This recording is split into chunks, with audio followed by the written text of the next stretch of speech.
మరి ముఖ్యంగా ఈరోజు ఫాదర్స్ డే, తండ్రుల దినోత్సవం.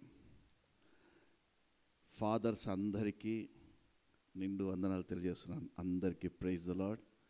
కాబోయే తండ్రులకు కూడా నిండు వందనాలు తెలియజేస్తా ఉన్నాను.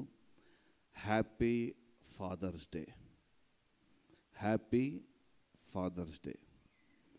మీరు కూడా నాకు సేమ్ టీ అనాలి కదా, మీరు కూడా నాకు సేమ్ టీ అనాలి కదా. అది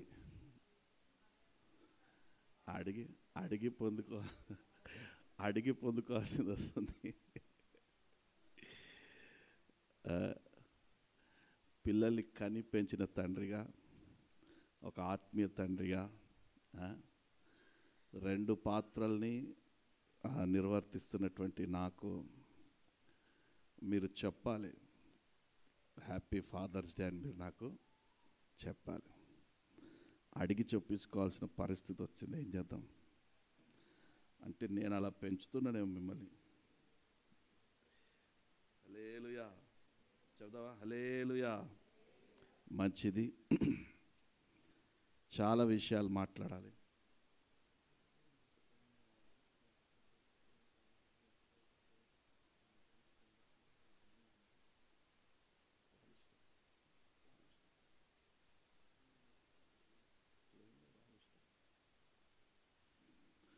హల్లెలూయా.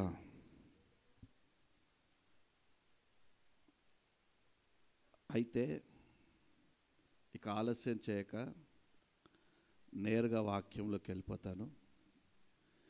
కీర్తన గ్రంథము 103వ అధ్యాయము 13వ వాక్యం.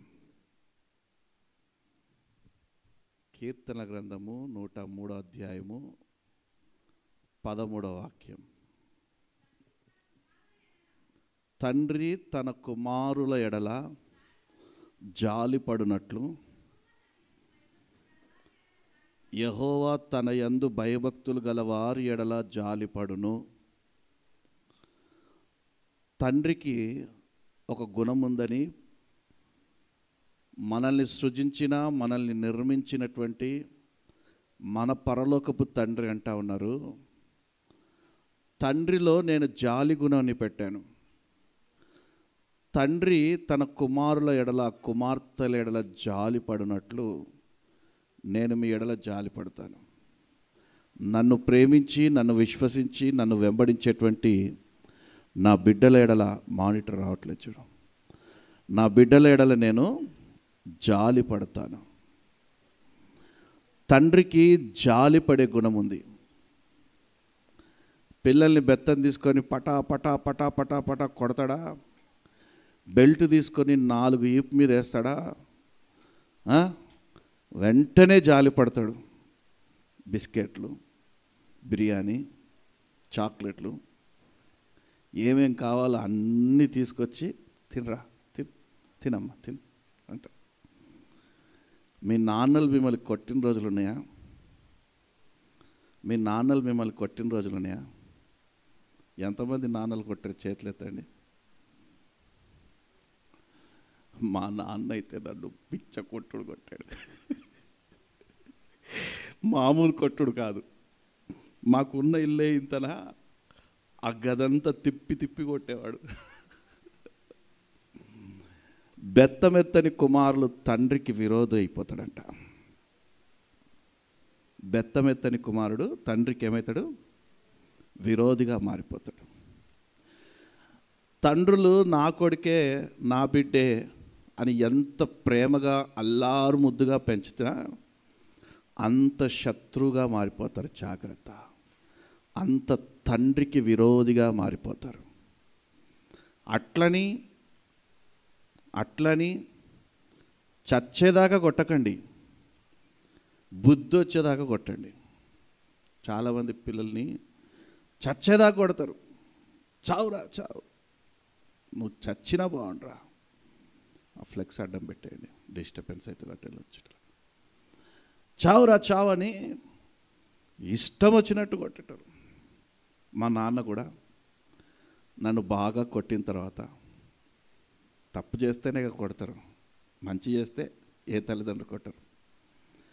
నేను తప్పు చేస్తానా కొడతాడు మా నాన్న. కొట్టిన వెంటనే షాప్కి వెళ్ళి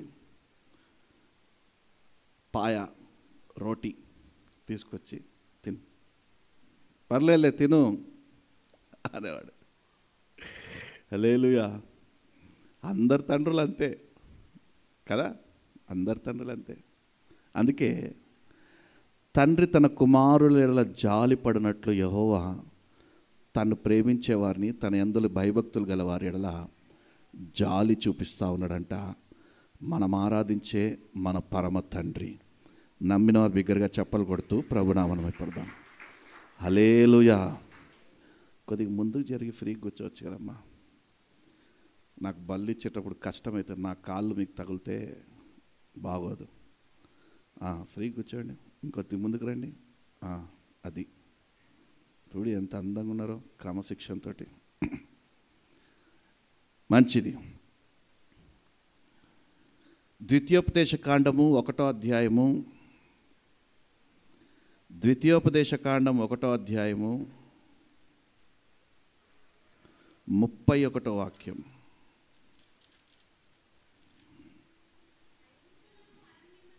ఐగుప్తులోను అరణ్యములోను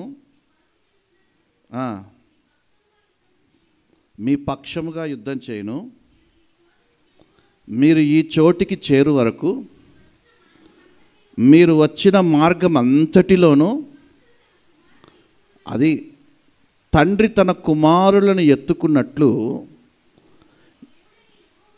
మన తండ్రి అయిన మన దేవుడు మనల్ని అలా ఎత్తుకొని వచ్చాడంట. ఇజ్రాయేల్ ప్రజలు ఐగుప్తు దేశంలో ఫరో కబంధ హస్తాల కింద బానిసలుగా ఉన్నప్పుడు ఈ స్టాండ్ పక్క జరుపుకోవచ్చుగా, ఆ బోర్డింగ్ కట్టి జరపచ్చుగా. రోజు చేసే పనే మళ్ళా చెప్పించుకుంటారు. తండ్రి ఎత్తుకునే బాధ్యత తండ్రిది. గత సంవత్సరంలో చెప్పాను మీకు, ఫాదర్స్ డే రోజే ఎంతమందికి గత సంవత్సరం ఫాదర్స్ డే మెసేజ్ గుర్తుంది చెప్పండి. ఎంతమందికి గత సంవత్సరం ఫాదర్స్ డే మెసేజ్ గుర్తుంది? అట్లుంది మరి. మీకు మెసేజ్లు గుర్తు లేకపోతే మీ కుటుంబాలను ఎలా నడిపిస్తారు, ఎలా పోషిస్తారు, ఎలా ముందుకు తీసుకొని వెళ్తారు మీ పిల్లల్ని? వాక్యం ఉండాలి హృదయంలో. గత సంవత్సరం కాదు, 3 సంవత్సరాల క్రితం నేను ఫాదర్స్ డేలో ఏ మెసేజ్ చెప్పానో కూడా మీరు వెంటనే చెప్పగలగాలి. మీరు చెప్పలేకపోతున్నారు అంటే రాసుకునే అనుభవంలో లేరు. ఈ ఫ్యానే అండి, రాసుకునే అనుభవంలో లేరు, అందుకే చెప్పలేకపోతున్నారు. హృదయంలో దాన్ని చేర్చుకునే అనుభవంలో లేరు, అందుకే చెప్పలేకపోతున్నారు. వచ్చే సంవత్సరమైనా అడుగుతానని భయంతో శ్రద్ధగా వినండి. రాసుకునే వాళ్ళు రాసుకోండి. హల్లెలూయా. నన్ను ఒక 2-3 పాస్టర్స్ అడిగారు, ఏంటన్నా నువ్వు మదర్స్ డే ఫాదర్స్ డే ఇంత ఖచ్చితంగా ఎందుకన్నా ఆ రోజు మాత్రమే ఆ సబ్జెక్టులు తీసుకొని ప్రత్యేకంగా బోధిస్తూ ఉంటావు సంఘానికంటే? ఒక తండ్రిగా నా బాధ్యత అన్ని కోణాలలో వారిని తృప్తిపరచవలసినటువంటి బాధ్యత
మీరు సంతోషంగా ఉంటారో ఒక తండ్రిగా నాకు తెలుసు కాబట్టి నేను మీకు ప్రత్యేకమైనటువంటి మెసేజ్లు ప్రిపేర్ చేసి మీ కొరకు వడ్డిస్తూ ఉంటాను. హల్లెలూయా. విశ్వసించిన వారు బిగ్గరగా చప్పలు కొడుతూ ప్రభునామమున మహిమపడదాం. హల్లెలూయా.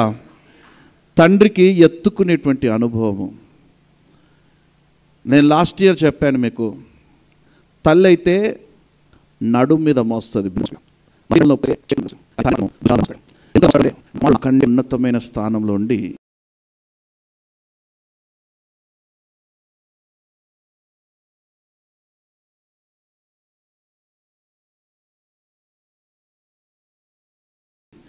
నేను చూడనటువంటి దీవెనలన్నీ, నేను అనుభవించినటువంటి దీవెనలన్నీ నా కుమారుడు అనుభవించాలి, నా కుమారుడు చూడాలి ఎత్తైన స్థలంలో నుండి అని ఒక తండ్రి ఆశిస్తాడు. ఒక తండ్రి ఆశిస్తాడు. నేనంటాను, సామెతల గ్రంథం 4వ అధ్యాయం 1వ వాక్యంలో, సామెతల గ్రంథం 4వ అధ్యాయం 1వ వాక్యం, కుమారులారా తండ్రి ఉపదేశం వినుడి. అది తండ్రి ఉపదేశకుడు. 1000 మంది టీచర్స్ ఉన్నా కూడా, 1000 మంది టీచర్స్ బోధించినా కూడా పిల్లల బుర్రకెక్కదు. 1000 మంది టీచర్స్ చెప్పినా కూడా పిల్లలకి బుర్రకెక్కదు. ఒక 10th క్లాస్ కుమారునికి, ఒక ఇంటర్మీడియట్ కుమారునికి, ఒక 9th క్లాస్, ఒక 8th క్లాస్, ఇలా నర్సరీ నుండి ఏ క్లాస్ వరకైనా సరే,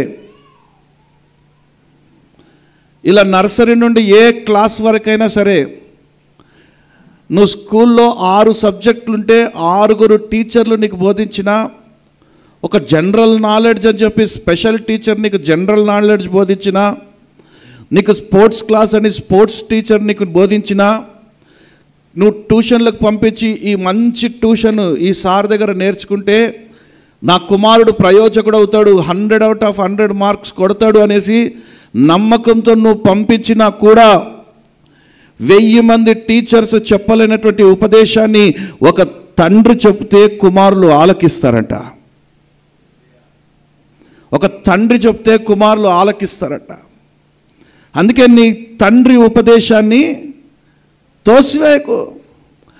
తండ్రి ఉపదేశం చాలా ప్రాముఖ్యమైనది. తండ్రి పిల్లల ఎడల జాలి పడతాడు, తండ్రి పిల్లల్ని ఎత్తుకుంటాడు, తండ్రి పిల్లలకి ఉపదేశిస్తాడు. నీ పిల్లలకు గనక నువ్వు ఉపదేశం గనక ఇవ్వకపోతే, నీ పిల్లలకు గనక నువ్వు గనక ఖండించకపోతే, నీ పిల్లలు నీకే విరోధంగా మారుతారు. తండ్రికే పిల్లలు విరోధంగా మారుతారు.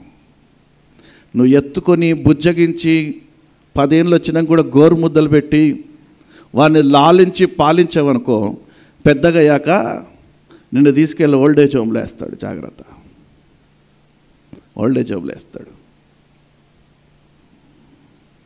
కాబట్టి తండ్రి ఉపదేశము చాలా వాల్యుబుల్ ఉపదేశం. తండ్రి అనుభవాలు రంగరించుకొని, తండ్రి తన కుమారుల యొక్క ప్రయోజనం కొరకు ఒక బలమైనటువంటి సంకల్పముతో పిల్లలకు ఉపదేశిస్తాడు.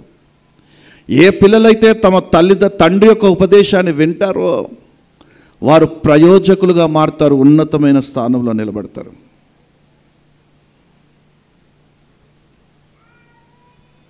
పిల్లలు తల్లిలాగా తండ్రి పిల్లల్ని ప్రేమించలేడు. తండ్రి పిల్లలకి 10-15 సంవత్సరాలు వచ్చేంత వరకు, వారి యవ్వన దశ వచ్చేంత వరకు తండ్రే హీరో. ఎవరు?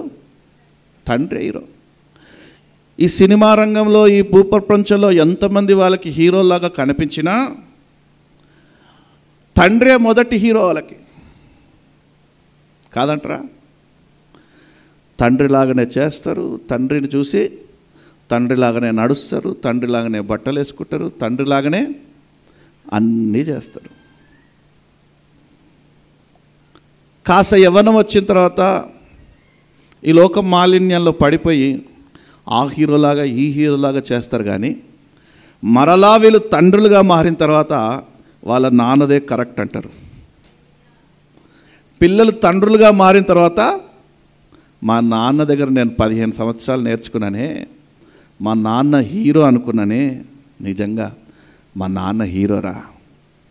ఈరోజు నా తండ్రి స్థానంలో నేనున్నా కాబట్టి నాకు తెలుస్తూ ఉందని. ప్రారంభంలో తండ్రి హీరో అవుతాడు, వారి వృద్ధాప్యంలో కూడా తండ్రి హీరోనే అవుతాడు. కాదంటరా?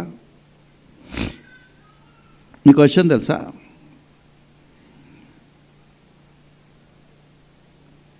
పదిహేను సంవత్సరాల వరకు బాలుడు నడవలసిన త్రోవను తండ్రి నేర్పించాలి, ఉపదేశించాలి. ఉపదేశించలేదు అంటే తప్పు నీ పిల్లలది కాదు, నీదే. రేపొద్దున వారు తొలగిపోయారంటే, తప్పిపోయారంటే. ఎంతమంది తండ్రి కొడుకులు వచ్చారు? చేతులు ఎత్తండి. ఎంతమంది తండ్రి కొడుకులు, తండ్రి కూతుర్లు వచ్చారు మందిరానికి? మిగతా తండ్రులకు ఏం మాయరోగం వచ్చింది? నిన్న నేను మరీ చెప్పాను కదా, ఆత్మీయ తండ్రి ఉపదేశం వింటే బాగుపడతారు, లేకపోతే సర్వనాశనం అవుతారని నా నోటితో నేను అనను, చెప్పకనే వాక్యం అంటా ఉంది. నిన్న నేను మరీ చెప్పాను, తండ్రులందరూ ఖచ్చితంగా రావాలి, ఖచ్చితంగా తండ్రులందరూ రావాలి అని స్పెషల్ మెసేజ్ కూడా పెట్టానా? మరి రాని తండ్రులకు ఏం రోగం వచ్చింది? ఎక్కడ గాలి తిరుగుతున్నారు? ఈ ఒక్కరోజు సంపాదించి కుటుంబాన్ని జీవితాంతం పోషించేస్తారా తండ్రులు? చెప్పాలి. రాని తండ్రులు ఈ ఒక్కరోజు పోషించేసి జీవితాంతం పిల్లల్ని పోషించేస్తారా? ఈ ఒక్కరోజు పోతే 1000 రూపాయలు వస్తాయి అనుకో, 2000 వస్తాయి అనుకో, జీవితాంతం 2000తో పోషించేస్తారా? కానీ దేవుని ఉపదేశముతో తరతరాలు పోషించవచ్చు. తండ్రులకి దేవుని ఉపదేశం ఉందంటే తరతరాలు పోషించవచ్చు. ఈ విషయం తెలవక తండ్రులు ఎక్కడో గాలి తిరుగుతున్నారు. గాలి తండ్రులు. ఏం తండ్రులు? అది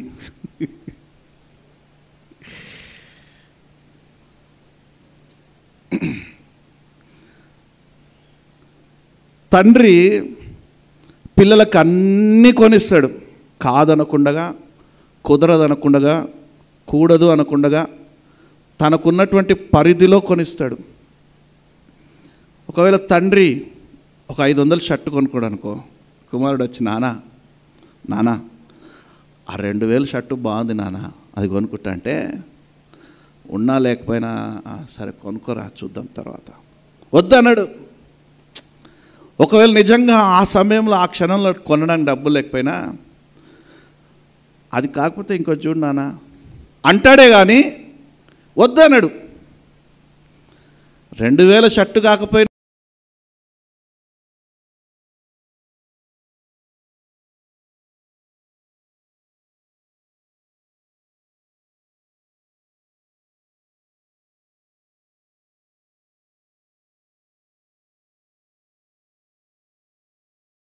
అంటాడు. తండ్రికి ఉన్న గుణ లక్షణాలు ఎటువంటివి తెలుసా? మీరు మంచి వస్త్రాలు వేసుకుంటున్నారా? మీ తండ్రులు కొనిస్తే వేసుకున్న వారు ఉన్నారా?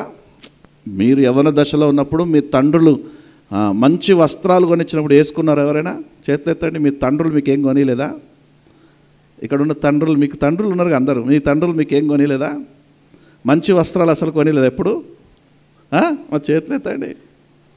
ఈరోజు మీరు తల్లులు అయ్యారు కానీ ఒకప్పుడు మీ తండ్రిని పెంచిందే కదా. ఈరోజు మీరు తండ్రులు అయ్యారు కానీ ఒకప్పుడు మీ తండ్రులు మీకు కొనిస్తేనే కదా మీరు ఈ స్థాయికి వచ్చారు. తండ్రులు పిల్లలకు అన్నీ కొనిస్తాడు. ఎలా కొనిస్తాడంటే, ఆఫీస్లో బాస్ దగ్గర చివాట్లు తిని, ఎన్నో తిట్లు తిని, ఎన్నో అవమానాలు నిందలు అనుభవించి, ఆ నెలకు వచ్చేటువంటి ఆ జీతం, ఆ రోజు వచ్చేటువంటి ఆ కూలి తీసుకొని సంతోషంగా పిల్లలకి తను పడ్డ కష్టం ఏది కూడా చెప్పాడు. రేయ్, నేను మూటలు మోసి తీసుకొచ్చి నేను పెంచుతున్నానని అంటాడా? నేను ఎంత కష్టపడుతున్నానో మీకు తెలుసారా అంటాడా? అన్నాడు. బయట ఎంత కష్టపడతాడో, ఎటువంటి అవమానాలు, నిందలు, వేదనలు సహిస్తాడో, బాస్ దగ్గర, యజమానుడి దగ్గర ఎంత వేదన అనుభవిస్తాడో, ఎంత క్షోభను. ఒక్కొక్కసారి ఈ ఉద్యోగం మానేసే బాగుండు అనిపిస్తుంది. అయినా కూడా పిల్లల భవిష్యత్తును ఆలోచించి మరలా అదే ఉద్యోగంలో కంటిన్యూ అవుతుంటాడు తండ్రి. కంటిన్యూ అవుతుంటాడా? తీసుకొస్తాడు. నేను అనుకుంటారు మా నాన్న బిజినెస్ మ్యాన్ అని కొందరు. మా నాన్న బిజినెస్ మ్యాన్. ఆ బిజినెస్ మ్యాన్ కూడా ఎంతమందిని బతిలాడితే వస్తాయి తెలుసా? ఏ బిజినెస్ మ్యాన్ కన్నా ఒక కస్టమర్ ఉంటాడు కదా, ఉంటాడా?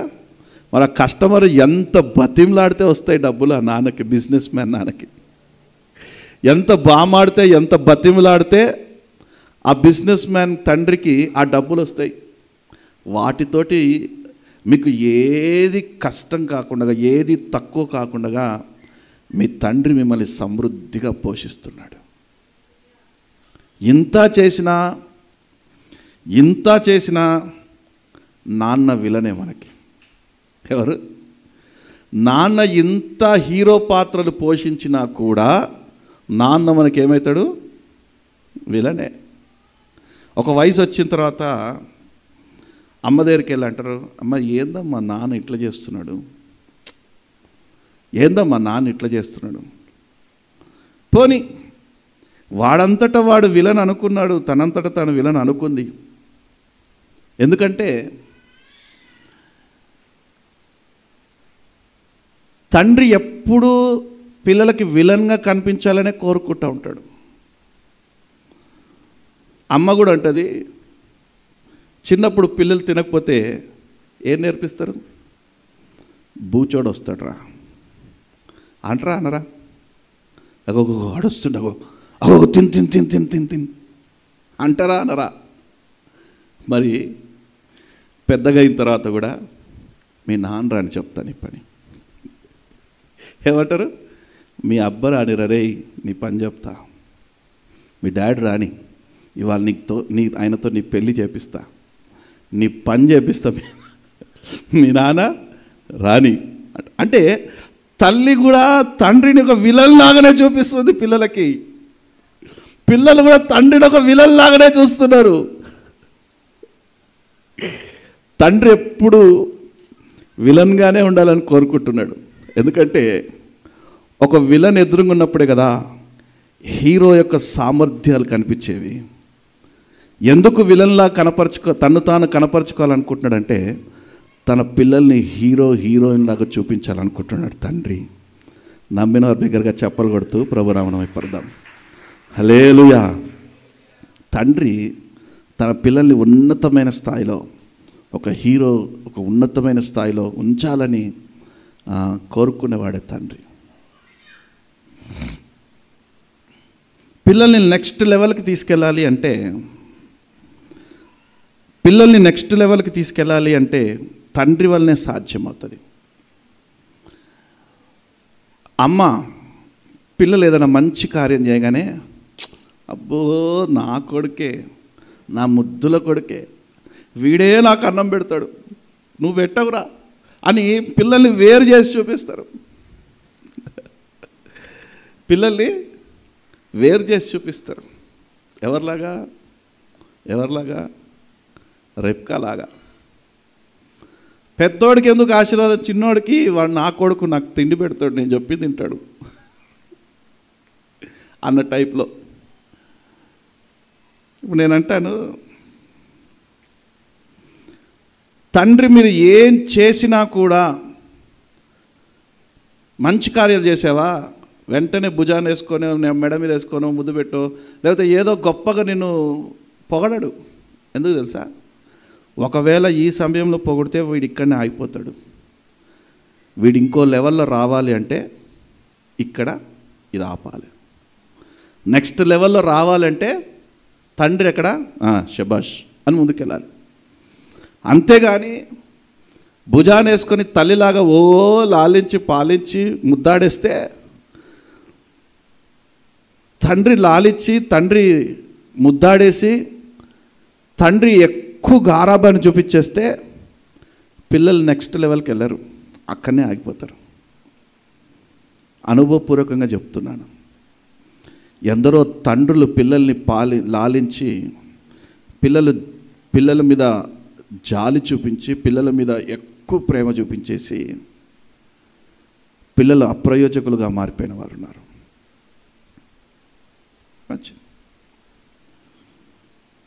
మీకు 4 విషయాలు చెప్పాను. మొట్టమొదటి, తండ్రి జాలి పడతాడు. రెండోది, తండ్రి నడిపిస్తాడు. మూడోది, తండ్రి బోధిస్తాడు. నాలుగోది, తండ్రి సాక్షిగా ఉంటాడంట. తండ్రి తన పిల్లల ఎదుట సాక్షిగా ఉండాలి. సాక్షిగా గనక లేకపోతే, పిల్లల ఎదుట సాక్షిగా గనక లేకపోతే నీ సాక్ష్యమే నీ పిల్లలకు అబ్బుతుంది అనే విషయం నేర్చుకోవాలి. నేను ఈరోజు కొందరు మంచి తండ్రుల గురించి, కొందరు చెడ్డ తండ్రుల గురించి నేను బోధిస్తాను. అసలు నన్ను అడిగితే భూమి మీద ఏ మంచి తండ్రి లేడు, ఏ మంచి తండ్రి లేడు. మీరు అనుకుంటుండొచ్చు, మా నాన్న ఎంత మంచోడు, నువ్వెందుకు మంచి తండ్రి లేడని. నేను అనట్లేదు. మత్తయి సువార్త 7వ అధ్యాయం 10వ వాక్యం. నేను అనట్లేదు, మీరు నా మీద శత్రుత్వం పెంచుకోకండి. భూమి మీద ఏ మంచి తండ్రి లేడు. మీరు చెడ్డవారై ఉండి, తండ్రులందరూ ఎవరమ్మా? చెడ్డవారే. కానీ పిల్లలకు మాత్రము మంచి ఈవులని ఇయ్యనెరిగి పరలోకమందున మీ తండ్రి హల్లెలూయా. పరలోకమందున మన తండ్రి ఎప్పుడు మన ఎడల పాజిటివ్ థింగ్స్, ఆయన సాక్షిగా ఉంటాడు, మనల్ని సాక్షిగా నిలబెడతాడు. నేను పరిశుద్ధుడును గనక మీరును పరిశుద్ధులై, నేను సాత్వికుడును గనక మీరును నా కాడి ఎత్తుకొని నేర్చుకోండి, నా కాడి సులువుగాను తేలికగా ఉంటుంది. నేను ఎట్లయినా ఉంటా, మీరు మాత్రం ఇలాగే ఉండండి అని అన్నాడా? కొంతమంది తండ్రులు ఉంటారు, నేను ఎలాగైనా ఉంటాను రా, కానీ నువ్వు మాత్రము బిడ్డ నేను సిగరెట్లు తాగి తాగి పాడైపోయాను రా, నువ్వు బాగుండ్రా. ఏమంటారు? నువ్వు మాత్రం బాగుండాలిరా. నేను మందు తాగి తాగి పాడైపోయినారా, నువ్వు మాత్రం అలా. తండ్రి సాక్ష్యము ఎలాగుంటే పిల్లల సాక్ష్యం అలాగే ఉంటుంది. తండ్రి అనుకుంటాడు, నేను చెడ్డవాడినైనా సరే పిల్లలకి మంచి ఈవులను ఇవ్వాలని అనుకుంటాడు. కానీ ఈ చెడ్డ తండ్రి ఎప్పుడైతే పరమ తండ్రి యొక్క ఈవులని, మంచి ఈవులను అందుకుంటాడో అప్పుడు తన పిల్లలకి మంచి ఈవులను ఇవ్వగలుగుతాడు. చెడ్డ తండ్రి మంచి ఈవులను ఎలా ఇవ్వగలుగుతాడండి? ఇవ్వగలుగుతాడా? ఒక తాగుబోతు తండ్రి పిల్లల్ని తాగడం నేర్చుకోవద్దురా అని చెప్పగలుగుతాడా? ఒక తిరుగుబోతు తండ్రి పిల్లల్ని తిరగకరా అని చెప్పగలుగుతాడా? ఇయ్యలేడు. అదే మన పరమ తండ్రి గుణలక్షణాలు గనక తండ్రులమైన మనలో గనక అబ్బితే ఆటోమేటిక్గా మన పిల్లలకి మంచి ఈవులను ఇవ్వడం నేర్చుకుంటాం. మనం మంచి ఈవులను ఇవ్వడం నేర్చుకుంటాం.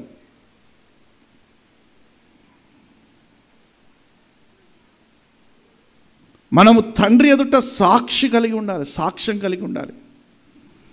నేనంటాను అబ్రహాము తన ఒక్కగానొక్క కుమారుడైన ఇస్సాకును నాకు బలిగా, అనగా ఇస్సాకును, నీకు ఒక్కగానొక్క కుమారుడైన ఇస్సాకును నాకు ఆ మోరియా పర్వతం మీద బలిగా అర్పించు అంటే తండ్రి అన్నాడు, రేయ్ ఉదయాన్నే లేరా మోరియా పర్వతం పోవాలి. ఎందుకు నాన్న? అక్కడ యెహోవాకు బలి అర్పించి వద్దాము. ఒక సాక్ష్యము తండ్రికి ఉంది కాబట్టి కుమారుడు తండ్రిని వెంబడించాడు.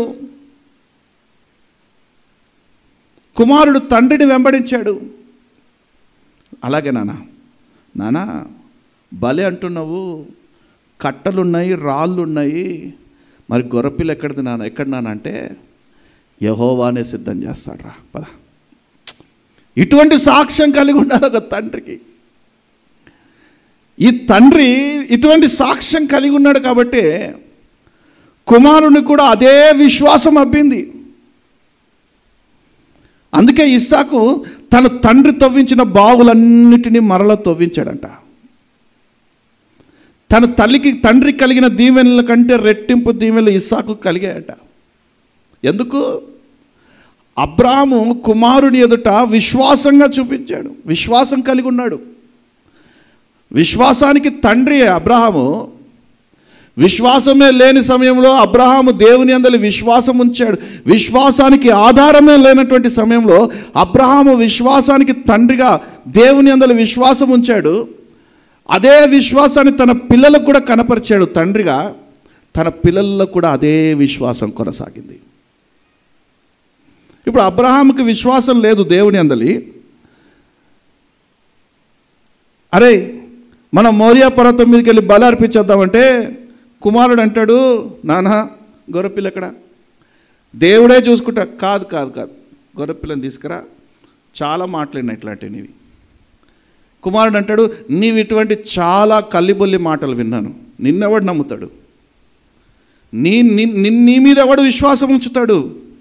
కాబట్టి నేను నిన్ను నమ్మను, నువ్వు నాకు గొర్రెపిల్లని తీసుకురా, అప్పుడు వస్తానే అనేవాడు ఇస్సాకు.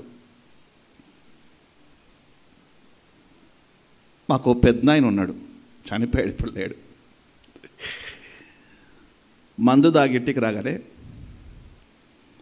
చెర్కురి శ్రీనివాస్ నా కొడుకు నీకు బైక్ కొనిస్తారా? ఏం కొనిస్తా అంటాడు? నీకు బైక్ కొనిస్తారా? పొద్దున్నే షోరూమ్కి వెళ్ళి నీకు ఏ బైక్ కావాలో సెలెక్ట్ చేసుకున్న కొడుకు నీకు ఆ బైక్ కొనిస్తారా అంటాడా? పొద్దున్నే లేగానే కంటికి కూడా కనిపించాడు. నిద్ర నుంచి నేను లేచే లోపల లేచి వెళ్ళిపోతాడు.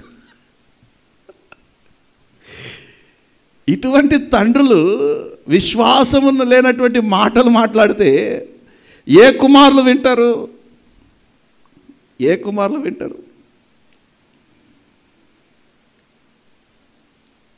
తండ్రి ఒక ఖచ్చితమైన మాట ఉండాలి తండ్రికి. తండ్రికి ఒక నిర్దిష్టమైనటువంటి జ్ఞానం ఉండాలి. పిల్లలతో ఏం మాట్లాడుతున్నాము, ఏం చెబుతున్నాము, వారికి ఎటువంటి వాగ్దానాలు ఇస్తున్నాం అనేసి. అబ్రహాము తన కుమారుని ఎడల విశ్వాసాన్ని, దేవుని ఎడల విశ్వాసాన్ని కనపరిచాడు. అదే విశ్వాసం కుమారుడు చూశాడు. అదే విశ్వాసంతో గొర్రెపిల్ల లేకపోయినా కూడా మోరియా పర్వతం మీదకి వెళ్ళాడు. తండ్రి అన్నాడు ఏమని? దేవుడే గొర్రెపిల్లని చెప్పాలి. దేవుడే గొర్రెపిల్లని. ఇక్కడనే ఉన్నారా, అక్కడ ఉన్నారా? ఇక్కడే ఉన్నారా, అక్కడ ఉన్నారా? మీకు మంది ముచ్చట్లు అంటే చాలా ఇష్టం దేవుని ముచ్చట్ల కంటే కదా. అందుకే తలలు అటు తిరిగిపోతే ఒక్కోసారి. ఇంత శ్రద్ధగా వాక్యం వింటారు, ఎవడో ఏదో ఎగడే. మంది ముచ్చట్లంటే ఈ గొర్రెలకి తల తిరుగుతూనే ఉంటుంది. అది మానుకోవాలి ఫస్ట్.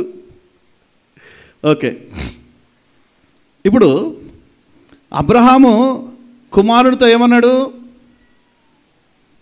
నాన్న బలి ఏది అంటే ఏమన్నాడు? అక్కడ రాళ్ళు పేర్చాడు, కట్టలు పేర్చాడు. కుమారుడిని తీసుకెళ్ళి పడుకోబెడుతున్నాడు.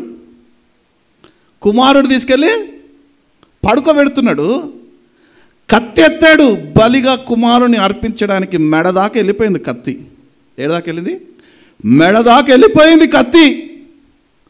అయినా తండ్రి దేవుని మీద ఉంచినటువంటి విశ్వాసము, కుమారుడు కూడా మా నాన్న చెప్పాడు కదా, దేవుడు బలిని ఇస్తాడు, బలిగా గొర్రెపిల్లని ఇస్తాడు. అదే విశ్వాసము నెరవేరిందా లేదా? అక్కడ నెరవేరిందా? ఆ పిల్లవాడి మీద కత్తి లేపకు, అదిగో బలికి గొర్రెపిల్ల సిద్ధంగా ఉందని పొదలో గొర్రెపిల్ల సిద్ధంగా ఉంచాడు.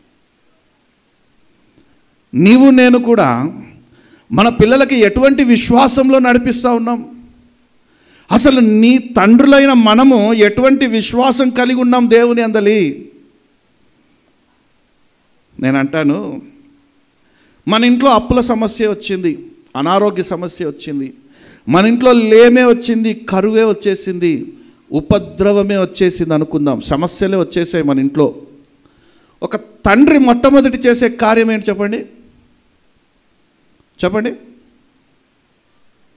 అప్పుల బాధలు వచ్చింది, ఫైనాన్షియల్ ప్రాబ్లం వచ్చింది, మొట్టమొదటిగా ఒక తండ్రి చేసే పని ఏంటి? చేస్తాడా? చేస్తాడా? చేయడు. ఇంటికి వచ్చి అంటాడు, ఏ వడ్డీ వ్యాపారిని అడిగినా ₹1 ఇస్తలేడు, ఏ బంధువులను అడిగినా కూడా ₹1 ఇస్తలేరు, ఏ స్నేహితులను అడిగినా. అంటే కుమారుడు కూడా ఏమనుకుంటాడంటే, సమస్య వస్తే బంధువుల దగ్గరికి వెళ్ళాలి, సమస్య వస్తే స్నేహితుల దగ్గరికి వెళ్ళాలి, సమస్య వస్తే వడ్డీ వ్యాపారుల దగ్గరికి వెళ్ళాలి. అదే నేర్చుకుంటాడా లేదా? అదే నేర్చుకుంటాడా లేదా?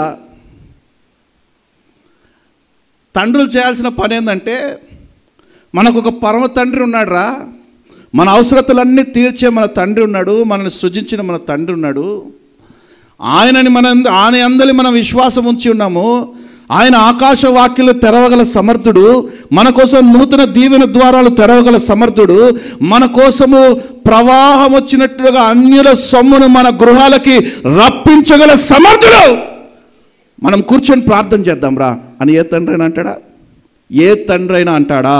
మరి నీ తండ్రి ఒక తండ్రిగా నీ పిల్లలకి ఏ విశ్వాసాన్ని బోధిస్తున్నావు? ఒక తండ్రిగా నీ పిల్లలకి ఏ విశ్వాసాన్ని బోధిస్తున్నావు? ఒక తండ్రి పిల్లల చేతులు పట్టుకొని వాళ్ళ అవసరతల నిమిత్తమై ప్రార్థన చేయడానికి సిగ్గుపడతాడు, కానీ అనేకులు అన్యుల దగ్గరికి వెళ్ళి చేయి చాపి అడుక్కోవడానికి సిగ్గుపడడు. అందుకు కాదు కుటుంబాలు వెనక్కి వెళ్ళిపోతున్నాయి, అందుకు కాదు నెక్స్ట్ తరం కూడా ఇంకా లేమిలోకి, కరువులోకి వెళ్ళిపోతూ ఉంది, దరిద్రతలోకి వెళ్ళిపోతూ ఉంది.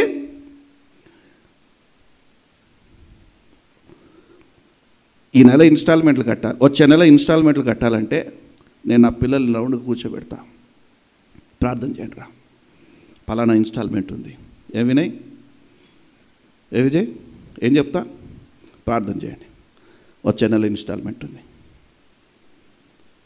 వచ్చే నెల కార్ ఇన్స్టాల్మెంట్ ఉంది, ఇంటి ఇన్స్టాల్మెంట్ ఉంది, పర్సనల్ లోన్ ఇన్స్టాల్మెంట్లు ఉన్నాయి, ప్రార్థన చేయండి అని ఒక్కొక్కరితో ప్రార్థన చేపిస్తుంటానా? అసలు ప్రభు ఆశ్చర్య రీతిగా ఇన్స్టాల్మెంట్ సమయం వచ్చేసరికి ఒక్క చెక్ కూడా బౌన్స్ కాకుండా సమృద్ధితో నింపుతాడు ఆయన.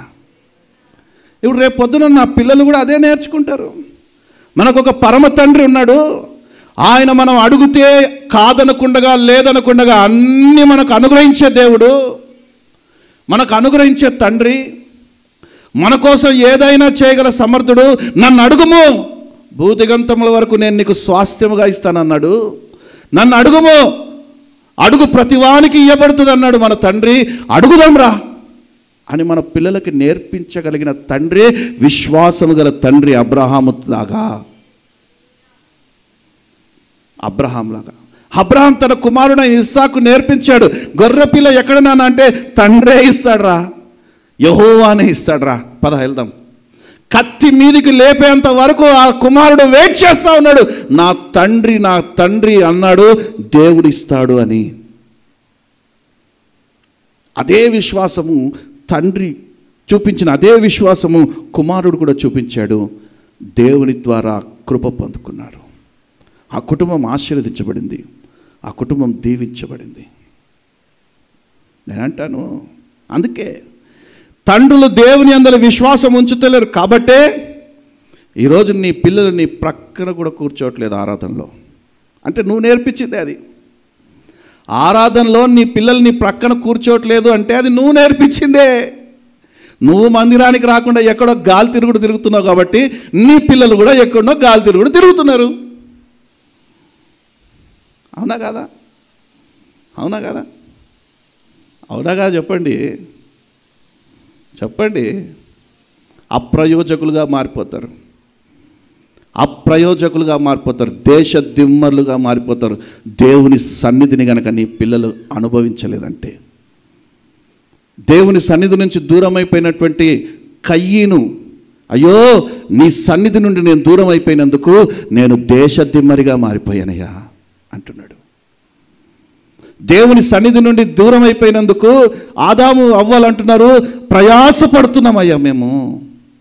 దేవుని సన్నిధి, తండ్రి సన్నిధి నుండి మనం దూరం అయిపోతే దేశ దిమ్మర్లం అయిపోతాం, ప్రయాసపడతాం. దేవుని సన్నిధిలో నిత్య సంతోషం ఉంది, దేవుని సన్నిధిలో నిత్య ఆదరణ ఉంది. నువ్వు ఎక్కడికి వెళ్ళనవసరం లేదు, దేవుని సన్నిధికి వచ్చి కూర్చొని మోకరించి ప్రార్థన చేయి, ఆటోమేటిక్గా నీకు రావాల్సినవన్నీ నీ దగ్గరికి వస్తాయి. ఒకవేళ నాయకులతో అధికారులతో పనులున్నాయా, ఎక్కడికి వెళ్ళకు, దేవుని సన్నిధిలో కూర్చొని ప్రార్థన చేయి, అదే నాయకులు అధికారులు నీ దగ్గరికి నడుచుకుంటూ వస్తారు. అబ్రహాము తన కుమారుడికి నేర్పించినటువంటి విశ్వాసాన్ని ఈరోజు తండ్రులు నేర్పించగలగాలి. అప్పుడే నీ కుటుంబము, నీ తరతరాలు ప్రభు మీద ఆధారపడి విశ్వసించి ప్రయోజకులుగా మారగలుగుతారు. దేవుని శక్తిని అనుభవించగలుగుతారు. దేవుని శక్తిని అనుభవించగలుగుతారు. నువ్వు నీ తదనంతరం కూడా నీ పిల్లలకి అదే విశ్వాసం కొనసాగుతుంది. లేకపోతే నీ తదనంతరం నీ పిల్లలకి ఇంట్రెస్ట్లు, అప్పులు మిగిల్చి వెళ్తావు.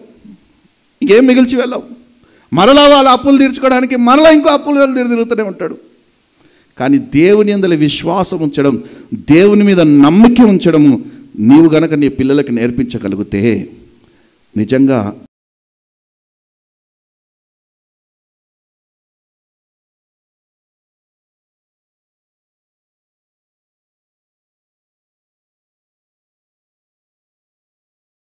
చేస్తాను. ఇప్పటిదాకా భూమి మీద వర్షం వచ్చిందా నాన్న? ఇప్పటిదాకా భూమి మీద వర్షం వచ్చిందా? నోవాహు కాలంలో వర్షం వచ్చినట్టుగా మునుపు కాలంలో ఎప్పుడైనా వర్షాలు వచ్చాయా? చెప్పాలి, వాక్యం తెలిసిన వాళ్ళు. రాలే కదా. మరి ఇప్పుడు మన తండ్రి జలప్రలయం రప్పించబోతున్నాడు రా. ఒక తండ్రిగా నేను మీకు చెప్తున్నాను, ఓడ నిర్మించమన్నాడు, రండి ఓడ నిర్మిస్తామంటే కుటుంబం అంతా వెళ్ళి ఓడ నిర్మించిందా? నేను అంటాను, కుటుంబాన్ని ఈ తండ్రి రక్షించుకున్నాడు. అట్ ద సేమ్ టైం ఈ కుటుంబాన్ని లోక మాలిన్యాలు పడకుండా తండ్రి కాపాడుకున్నాడు.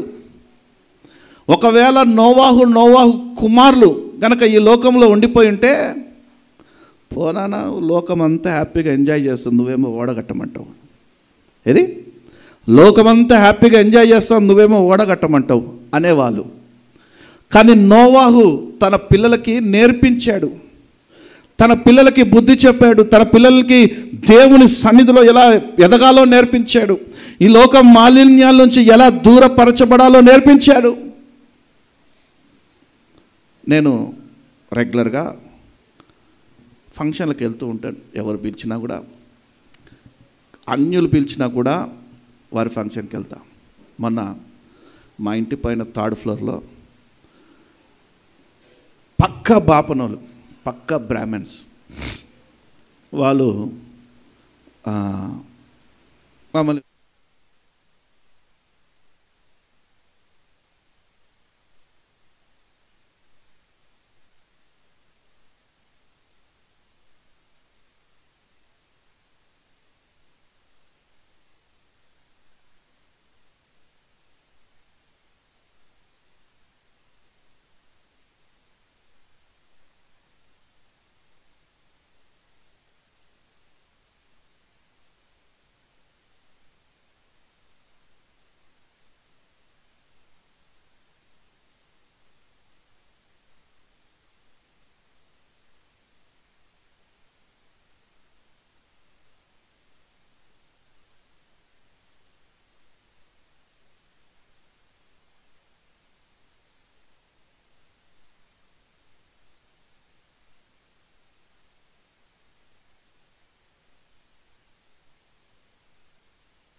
ఏడికి వెళ్ళిపోతారు?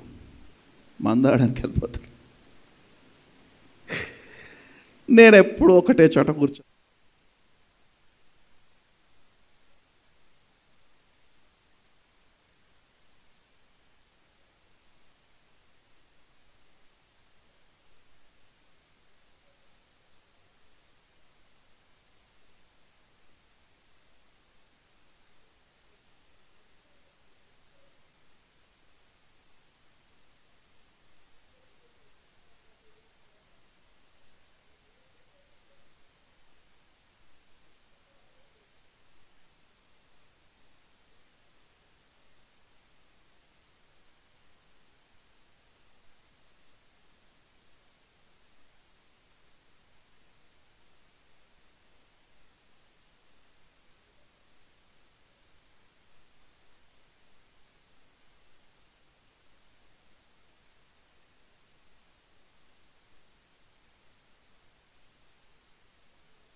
ఇలాగనే తాగుబోతాడు అయిపోమంటున్నావా? మా నాన్న మమ్మల్ని ఎప్పుడు రిస్ట్రిక్ట్ చేయలేదు. దేనికి? తాగడానికట. నేను కూడా మా పిల్లల్ని ఎప్పుడు రిస్ట్రిక్ట్ చేయ. ఈరోజు ఆ పిల్లోడు ఎట్లా తయారాడు తెలుసా? తండ్రి మందు మానేసినా కూడా కుమారుని కోసం వెయిట్ చేస్తున్నాడు. అరే రారా ఇంటికి వెళ్దాం. తండ్రి మందు మానేశాడు బుద్ధి వచ్చి, కుమారుడు కోసము రారా ఇంటికి. ఏంద్రా ఊరికే ఫంక్షన్ కానీ ఆ రూమ్లోకి వెళ్తావు ఏంట్రా? అది లేకపోతే బతకలేవంటే నువ్వు నేర్పించింది నాన్న. ఆ రోజు నువ్వు నన్ను ఎప్పుడు రిస్ట్రిక్ట్ చేయలేదు. ఈరోజు రిస్ట్రిక్ట్ చేస్తే నన్ను ఒప్పుకోను. ఈరోజు నన్ను ఆపాలనుకుంటే నేను ఒప్పుకోను. అదే నేను అనేది, నీ పిల్లలకు నువ్వు ఏం నేర్పిస్తున్నావు? నోవాహు తండ్రి నోవాహు తన పిల్లలకి లోక మాలిన్యాల్లో పడకుండా నేర్పించాడు. ఈ లోకంలోకి వెళ్ళిపోకుండా నేర్పించాడు. ఒక తండ్రి మీరు ఏం నేర్పిస్తున్నారు మీ పిల్లలకి? ఏం నేర్పిస్తున్నారు? దేవుని యందలి భయభక్తులు కలిగి సమస్య వచ్చినప్పుడు, ఇరుకు వచ్చినప్పుడు, ఇబ్బంది వచ్చినప్పుడు దేవుని యందలి విశ్వాసం ఉంచే విషయాల్లో నేర్పిస్తున్నారా? మీరు నేర్పించే అవసరం లేదండి. మీరు దాని అనుసారంగా నడుచుకుంటే చాలు. చాలామంది తల్లిదండ్రులు ఏం చేస్తారు తెలుసా? పిల్లల ముందే టీవీలో వస్తున్న సేవకుల గురించి ఇష్టం వచ్చినట్టు మాట్లాడుతుంటారు. ఈ సేవకుడు మంచోడు, ఈ సేవకుడు మంచోడు కాదు, ఈ సేవకుడు వాక్యం బాగుంటుంది, ఈ సేవకుడు వాక్యం బాగుంటుందని తండ్రులే పిల్లల ముందు అంటున్నారు. పిల్లలు పెద్దగా అయిన తర్వాత డిబేట్లు సేవకుల మీదనే వ్యతిరేకంగా మారిపోతున్నారు. జాగ్రత్త. మనం పిల్లల ముందు ఎలాగైతే ఉంటామో వారి భవిష్యత్ తరాలకి అదే అబ్బుతుందనే విషయం మనము గ్రహించగలగాలి, తెలుసుకోగలగాలి. చూడండి, ఎవరి గురించి చెప్పాను? అబ్రహాము కూడా తన కుమారుని గురించి దేవుని పాదాలు పట్టుకున్నాడంట. ఎవరి గురించి? లోతు గురించి. సొంత కుమారుడు కాదండి, అయినా కూడా దేవుని పాదాలు పట్టుకున్నాడు. అయ్యా, ఆ సొదొమ గొమొరలో నాకు ఒక కొడుకున్నాడు, వాడి పరిస్థితి ఏంటి? ఆ సొదొమ గొమొరనేమో నువ్వు అగ్ని గంధకాల చేత కాల్చివేస్తానంటున్నావు. అక్కడ ఒక్క విశ్వాసం ఉంటే తప్పించబడతారా? ఇద్దరు విశ్వాసులు ఉంటే అయ్యా నా తండ్రి, మరొక్క మాట అడగడానికి తెగిస్తూ ఉన్నాను, 5 ఉంటే తప్పించబడతారా అంటే అక్కడ ఎంతమంది విశ్వాసులు ఉన్నా వారందరూ తప్పించబడతారు. లోతు గురించి, తన కుమారుని గురించి తండ్రి ప్రభు పాదాలు పట్టుకున్నాడు. నీ పిల్లల గురించి, నీ పిల్లలు తప్పించబడాలని, నీ పిల్లలు విడిపించబడాలని తండ్రి ఏ రోజైనా ప్రభు పాదాలు పట్టుకున్నారా? చేతులు ఎత్తండి. నా పిల్లల్ని తప్పించిన ఆయన, నా పిల్లలకి మంచి భవిష్యత్తు ప్రభువా, నా పిల్లలకి మంచి చదువుయిన తండ్రి, నా పిల్లలకి ఈ లోకం మాలిన్యాలు అంటకుండగా ప్రత్యేకపరచు ప్రభా అని ఏ తండ్రి అయినా ప్రభు పాదాలు పట్టుకున్నాడా? పట్టుకోవాలి. ప్రభు పాదాలు పట్టుకున్నప్పుడే నీ పిల్లలు ప్రయోజకులుగా మారుతారు, లేకపోతే నీకే వ్యతిరేకస్తులుగా మారుతారు. రేపొద్దున నీ మీదనే చేతులు ఎత్తేవారిగా మారుతారు, నీకే ఎదురుగా తిరుగుతారు వాళ్ళు. ఎందుకంటే తండ్రి ఉపదేశించాలి, తండ్రి బుద్ధి చెప్పాలి.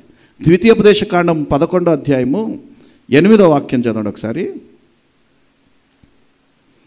ద్వితీయోపదేశకాండం 11వ అధ్యాయము 8వ వాక్యం.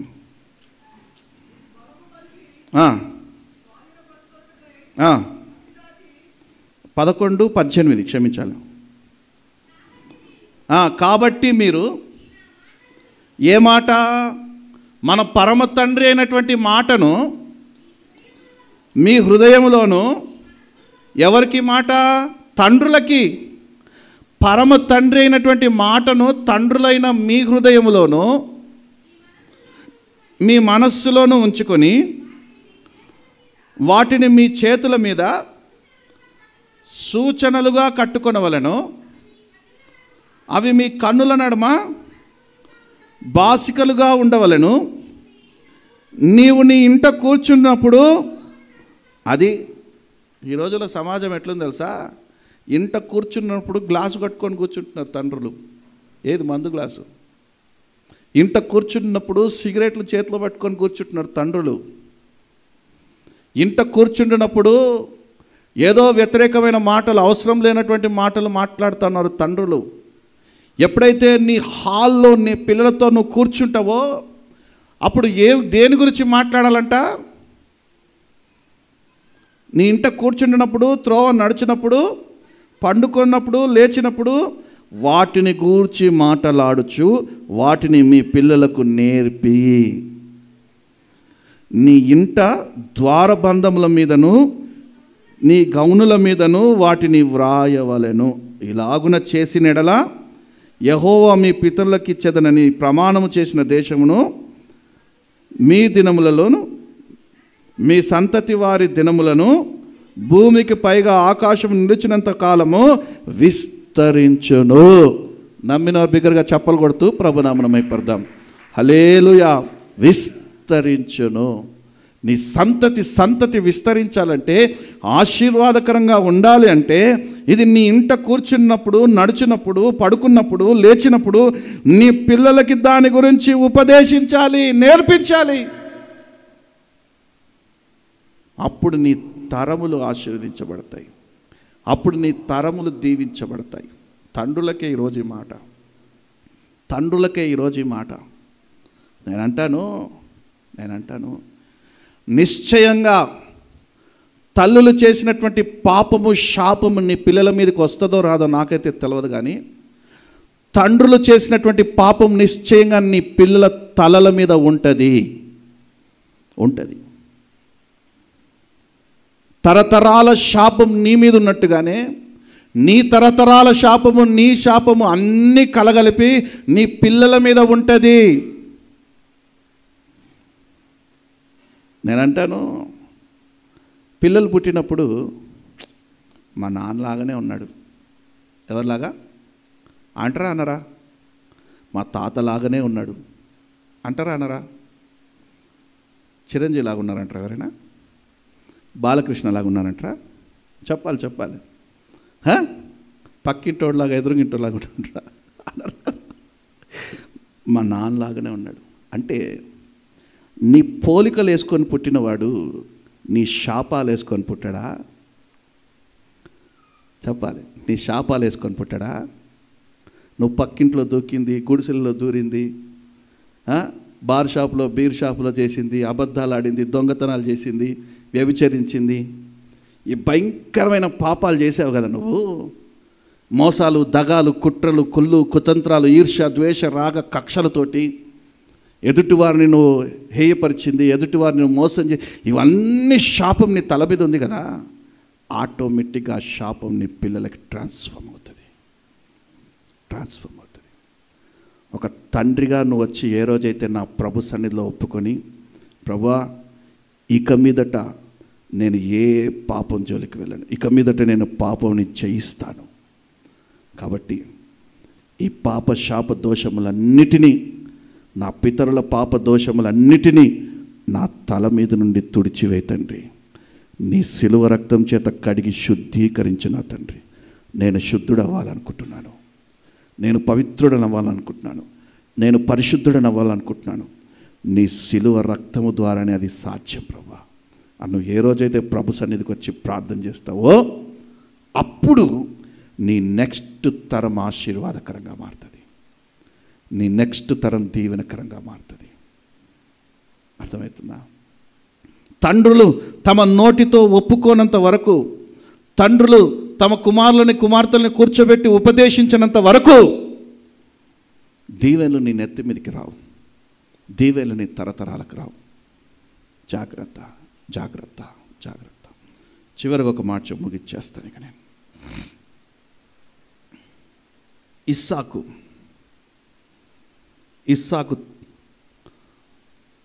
తన కుమారుడు తప్పు చేశాడు. యాకోబు ఏశావుకు రావాల్సిన దీవెనలన్నిటినీ తండ్రినే మోసం చేశాడు. తండ్రిని మోసం చేయమని చెప్పి పురికొల్పింది ఎవరు అంటే అమ్మ. తండ్రినే మోసం చేయరా అని చెప్పి పురికొల్పింది ఎవరు? అమ్మ. అక్కడ ఆశీర్వాదాలన్నీ ఇస్సాకు తీసుకెళ్ళిపోయాడన్న విషయం తండ్రికి తెలిసిపోయింది.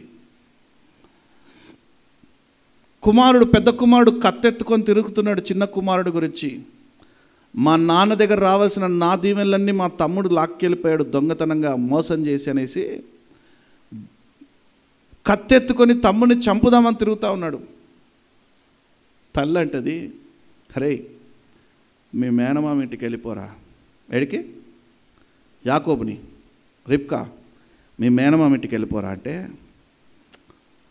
తండ్రి లేస్తాడు.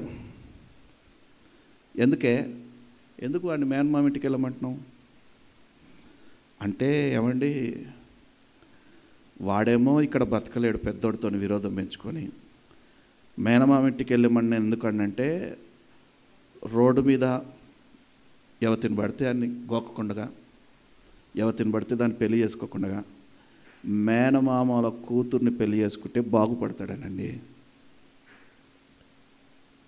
మేనమామ కూతుర్ని పెళ్లి చేసుకుంటే బాగుపడతాడనండి.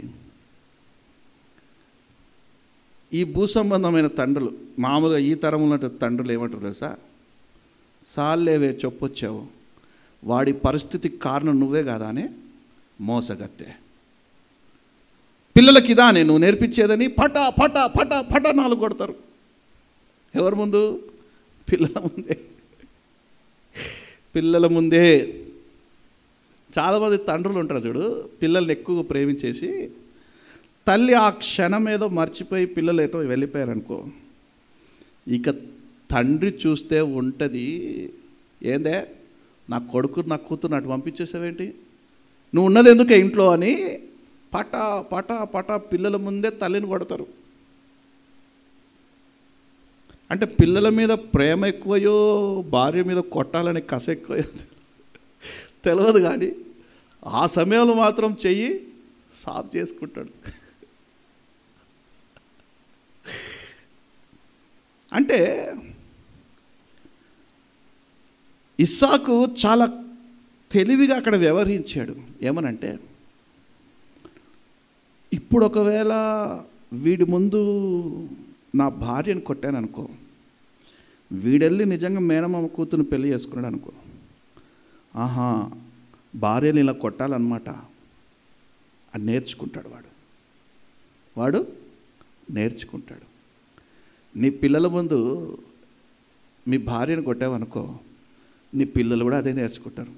ఆహా భార్య తప్పు చేస్తే హృదయానికి హత్తుకొని ప్రేమించడం కాదు, ఏం చేయాలి? కొట్టాలన్నమాట. మా నాన్న మా అమ్మని అలాగే కొట్టాడు, నేను కూడా కొట్టాలి. ఇప్పుడు కొట్టడం నేర్చుకుంటారా లేకపోతే ప్రేమించడం నేర్చుకుంటారా? చెప్పాలి. అది నాకు బుద్ధొచ్చి ఇప్పటి వరకు మా అమ్మని మా నాన్న ఒక్కసారి కూడా కొట్టింది లేదు. ఏమ్మా? ఒక్కసారి కూడా చేయట్లేదు. చెడ్డ మాట కూడా, బూతు కూడా మాట్లాడలేదు ఇప్పటి వరకు. నాకు బుద్ధొచ్చి ఇప్పటి వరకు మా నాన్న మా అమ్మని కొట్టిందే లేదు. అందుకే my dad is my hero. నాకు ఒక హీరో ఉన్నాడు, నేను అతన్ని సరదాగా పిలుచుకుంటాను, హృదయపూర్వకంగా పిలుచుకుంటాను, మనసారా పిలుచుకుంటాను, నాన్న అని స్టేటస్లో పెట్టుకున్నాను. ఇది సరిపోదండి నాన్న హీరో అవ్వడానికి? ఇది సరిపోదా? నాన్న మనకి ఏదో పోషించి మనకి కోట్లు తీసుకొచ్చి కొత్త బిల్డింగ్లు ఇచ్చి కార్లు బంగ్లాలు కొనిస్తేనే నాన్న? ప్రవర్తనలో మాదిరికరంగా చూపించిన వాడు నాన్న కాదా? వాళ్ళే నాన్న అంటాను. నా తండ్రి దేవుణ్ణి నాకు పరిచయం చేసి, ఒక రక్షకుడు మనకున్నాడు రా, మన తరతరాలు మనల్ని పోషించే మన తండ్రి మనకున్నాడని ఈ గొప్ప రక్షకుని పరిచయం చేసింది హీరో కాదా? నా తండ్రి అయిన హీరో కాదా? అందుకే మా నాన్న నాకు హీరో. అందుకే మా నాన్న నాకు హీరో. ఈరోజు ప్రవర్తనలో, నడవడికలో, అన్ని విషయాలలో మాకు మాదిరిగా ఉంటూ, ప్రార్థన విషయంలో, పరిచర్య విషయంలో మాకు మాదిరిగా ఉంటూ, దేవుని సేవ చేసే విషయంలో, వచ్చేటువంటి కానుకల విషయంలో మా అందరికీ మాదిరిగా ఉంటూ, కేవలం మాకు తండ్రిగా మాత్రమే కాకుండా ఆత్మీయ తండ్రిగా కూడా వ్యవహరిస్తున్నటువంటి మా నాన్న నిజంగా మాకు హీరో కాదా? హీరో కాదా?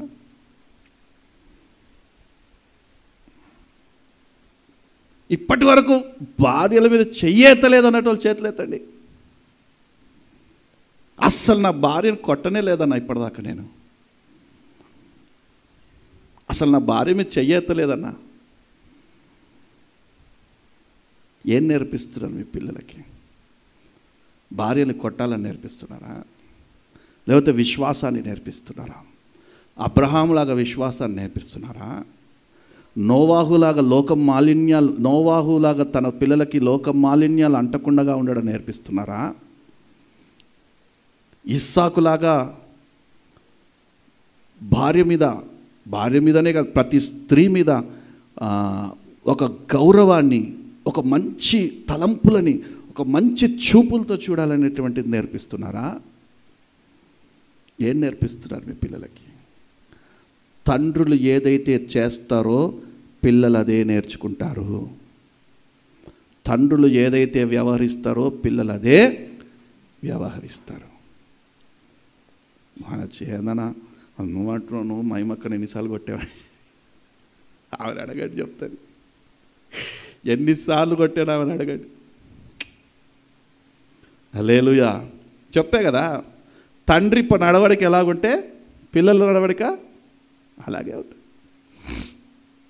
నేను ఎలా ఉంటే నా పిల్లలు అలాగే ఉంటారు. కాబట్టి ఒక తండ్రి చాలా జాగ్రత్తగా వ్యవహరించాలి. ఎందుకంటే ఒక తండ్రే పిల్లల్ని, కుటుంబాన్ని పరలోక రాజ్యానికి తీసుకొని వెళ్ళగలుగుతాడు. ఒక తండ్రే తన రానున్న భవిష్యత్ అంతటిని తరతరాలకి బాటల్ని వేయగలుగుతాడు. తండ్రి ఏ బాటలైతే వేస్తాడో పిల్లలు అదే బాటలో నడుస్తారు, పిల్లల పిల్లల పిల్లలు అదే బాటలో నడుస్తారు. అందుకే దావీదుని ఒక వివాహానికి పిలిచి, దావీదు అయ్యా, ఈ నవదంపతులకి ఏదైనా చక్కని కొన్ని మాటలు చెప్పు అని ఆ రోజు యాత్ర చేస్తున్నటువంటి దావీదుని పిలిచాడు. అదే 128వ దావీదు కీర్తనలో యాత్ర చేస్తున్నటువంటి దావీదుని పిలిచాడు. హల్లెలూయా, హల్లెలూయా.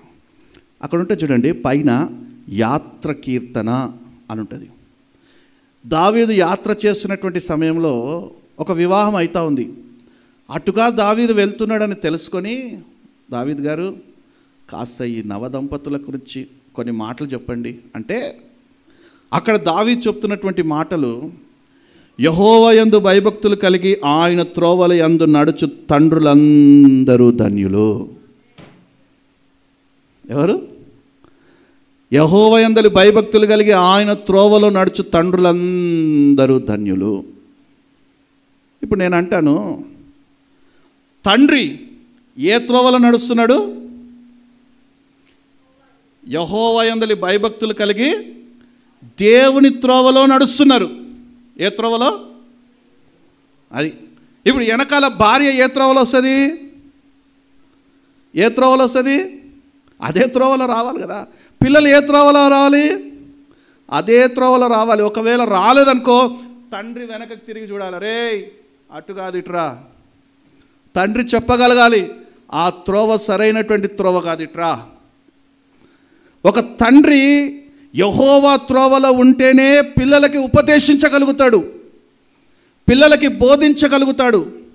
ఒక తండ్రి బీర్ షాప్ త్రోవకి ఒక తండ్రి ఇష్టం వచ్చినటువంటి ఎక్కడి పడితే అక్కడ ఈ లోకం మాలిన్యాల త్రోవకి వెళ్తూ ఉంటే పిల్లలు కూడా అదే త్రోవకు వస్తారు. అందుకే నేను అన్నాను, ఒక తండ్రి పరలోక రాజ్యానికి మార్గాన్ని చూపించగలుగుతాడు. ఒక తండ్రే ఉన్నతమైన స్థానానికి తీసుకొని వెళ్ళగలుగుతాడు పిల్లల్ని. అక్కడ తల్లి యెహోవా యందలి భయభక్తులు కలిగాని లేదు. భార్య మన తండ్రి కౌగిట మన తల్లి ఫలిస్తుందంట. హల్లెలూయా. భర్త కౌగిట భార్య ఏమవుతుంది? ఫలిస్తుంది. భోజన బల్ల చుట్టూ పిల్లలు ఎలాగుంటారు? మా నాన్న అంటాడు, ఒకవేళ నువ్వు యెహోవా త్రోవలో లేవనుకో, నీ పిల్లలు భోజన బల్ల చుట్టూ ఒలివ మొక్కలు కాదు, కుక్కల్లాగా తయారైపోతారు. ఎలాగా? కుక్కల్లాగా, ఊర కుక్కల్లాగా తయారవుతారు. నీ పిల్లలు ఊర కుక్కల్లాగా తయారు కావాలన్నా, భోజన బల్ల చుట్టూ ఒలివ మొక్కల్లాగా తయారు కావాలన్నా, తండ్రుల చేతిలోనే ఉంది అది. తండ్రుల చేతిలోనే ఉంది అది. నీ లోగిట నీ భార్య ఫలించు ద్రాక్షవల్లి వలె ఉండును, నీ భోజన బల్ల చుట్టూ నీ పిల్లలు ఒలివ మొక్కల వలె నుందురు.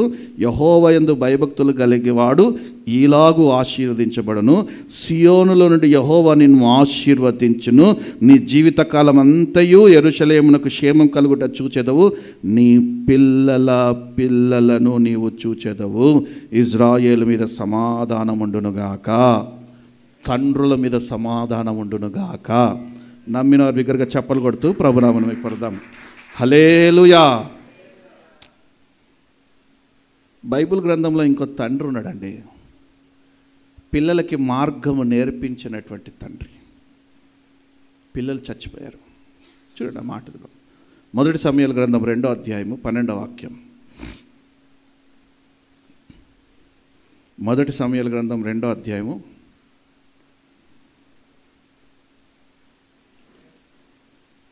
12వ వాక్యం. ఏలీ కుమారులు యెహోవాను ఎరుగని వారై, ఎందుకయ్యా ఏలీ కుమారులు యెహోవాను ఎరగకపోవడానికి గల కారణం ఏంటి? తండ్రి పిల్లలకు ఉపదేశించకపోవడమే. తండ్రి పిల్లలకి సరైనటువంటి ప్రవర్తన గురించి హెచ్చరించకపోవడమే. మందిరంలో వస్తున్న కానుకలన్నింటినీ విచ్చలవిడిగా ఖర్చు పెడతా ఉన్నారంట. దశంభాగాల్ని విచ్చలవిడిగా ఖర్చు పెడతా ఉన్నారంట. ఎవరెవరు? ఫినెహాసు, ఇద్దరున్నారు, వాళ్ళ పేర్లు కూడా చెప్తా. అదే 2వ అధ్యాయం 22వ వాక్యం. ఏలీ బహువృద్ధుడాయను,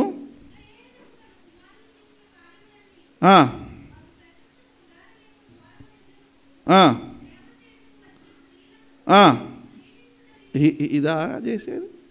ఒక తండ్రి పిల్లలకు నేర్పించేది ఇదా? అంటే ఏలీ తన పిల్లలకి ఉపదేశించలేదు, తన పిల్లల్ని ఖండించలేదు, తన పిల్లలకి బుద్ధి చెప్పలేదు, కాబట్టే ఇలా తయారయ్యారు వాళ్ళు. ఈ అయ్యగారికే దర్శనం లేదు సంఘంలో, తెలుసా? ఈ ఏలీ అయ్యగారే సంఘం నడిపిస్తారు, కానీ దర్శనం లేదు. దర్శనాలు చూడు. అందుకే సామెతల గ్రంథంలో అంటది, దర్శనం లేని చోట ప్రజలు కులిపోతారు, పాడైపోతారు. ఈ అయ్యగారు దర్శనాలు చూడమంటే, నీ దాసునైనా నేను ఆలకిస్తున్నాను చెప్పు ప్రభు అంటాడు. నిద్రపోతాడు. సమయాలు ఒకరోజు ఏలీ కింద నేర్చుకోవడానికి వచ్చాడు. అన్న తన చేతికి అప్పచెప్పింది. ఒకరోజు సమయాలు మందిరం బయట పడుకున్నాడు, మందిరం హాల్లో పడుకున్నాడు. ఏలీ అయ్యగారు రూమ్లో పడుకున్నాడు. సమయాలకు ఒక స్వరం వస్తుంది, సమయాలు అనంటే మా ఏలీ గారు, మా అయ్యగారు పిలిచాడేమో అనుకొని, మా ఆత్మీయ తండ్రి పిలిచాడేమో అనుకొని వెళ్ళి డోర్ కొడతా ఉన్నాడు. అయ్యగారు పిలిచారా మీరు? లేదురా, నేను పిలవలేదు. మీరు పిలిచినట్టుగానే స్వరం వినిపించిందండి, వెళ్ళి పడుకోపోరా. మళ్ళీ పడుకున్నాడు, మరలా అదే స్వరం, మళ్ళీ అదే లేపాడు, పోయి పడుకోపోరా. 3వసారి మరలా అదే స్వరం, సమూయేలు అని వచ్చింది. మరలా డోర్ కొట్టాడు. అయ్యగారు మీరు పిలిచారా? పిలవలేదు. లేదు అయ్యగారు, ఇన్నిసార్లు స్వరం వినపెడుతుందంటే ఖచ్చితంగా మీరు నన్ను పిలిచారు. ఏమన్నాడు రా? సమూయేలు అన్నాడు అయ్యగారు. నేనైతే అరే సమూయేలు అంట. నేను సమూయేలు అన్నాడంటే నిజంగా ఆయనే పిలిచాడు. ఎవరు? తండ్రి అయిన దేవుడే పిలిచాడు. నీ దాసుడైన నేను ఆలకిస్తున్నానని పోయి పడుకోపో. ఏమనమన్నాడు? నీ దాసుడైన నేను ఆలకించుచున్నాను అని చెప్పి పడుకోపో. ఈయన చేసేది ఏం తెలుసా? దేవుని స్వరం వింటాడు, కానీ నీ దాసుడైన నేను ఆలకిస్తున్నానని చెవులు మూసుకొని, ఇది ఏలిగారు చేసే పని. అందుకే పిల్లలకు ఉపదేశించుకోలేకపోయాడు, పిల్లల ప్రవర్తన మార్చుకోలేకపోయాడు, పిల్లలు ఈ త్రోవలో నడవాలరా అని చెప్పేసి నేర్పించలేకపోయాడు. కాబట్టే దేవుని ఉపదేశము ఈయనలో సరిగ్గా లేదు. కాబట్టే దేవుని దర్శనము, సంఘం గురించినటువంటి దర్శనం లేదు. కాబట్టే సంఘంలో ఏ కార్యాలు జరుగుతున్నా మౌనంగా ఉన్నాడు. సంఘంలో ఏ కార్యాలు జరుగుతున్నా మౌనంగా ఉన్నాడు. నేను అందుకే అంటాను, ప్రారంభంలో సంఘంలోకి వచ్చుతున్నటువంటి మీరు మీ కుటుంబాలు మూతులు నాకేసుకొని ముచ్చట్లు పెట్టేసుకొని ఫోన్లలో గంటలు మాట్లాడుకోకండి. విస్తారమైన మాటలు ఏముంటుంది? దోషం ఉంటుంది. అలా మాట్లాడుకొని దేవుని సన్నిధికే దూరం అయిపోయిన వారు నా కళ్ళ ముందు ఉన్నారు. కాబట్టి వద్దు, మీ మాటలు దేవునితోనే ఉండాలి, లేకపోతే మీ సమస్యలు మా దగ్గర చెప్పుకోవాలి. మేము ప్రభు సన్నిధిలో ప్రార్థన చేస్తాం, లేకపోతే ఉదయకాల సమయంలో 5 గంటల ప్రార్థనలో మీ సమస్యల్ని చెప్పుకోవాలి.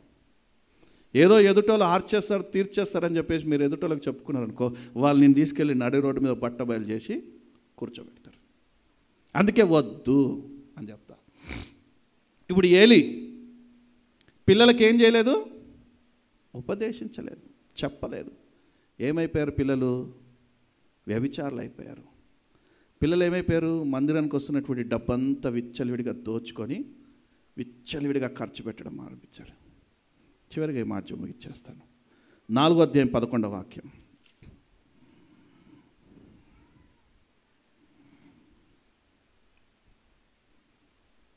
4వ అధ్యాయం 11వ వాక్యం. తీయలేదా?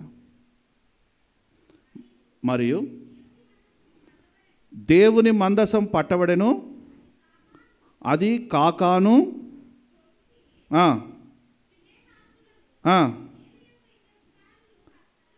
ఎవరంట వాళ్ళు? హొన్ఫీ ఫినేహాసులను ఏలి యొక్క 2 కుమారులు హతులైరి. ఏమయ్యారు? దేవుని మార్గాన్ని పిల్లలకి బోధించకపోతే పిల్లలు ఏమయ్యారు? చచ్చిపోయారు. నువ్వు అనుకుంటువచ్చు నా పిల్లల భవిష్యత్తు ఈరోజు బాగానే ఉంది, తినడానికి తిండి ఉంది, కట్టుకోవడానికి బట్టలు ఉన్నాయి, ఉండడానికి ఇల్లు ఉంది. ఈ పర్మనెంటా అండి? ఈ పర్మనెంటా?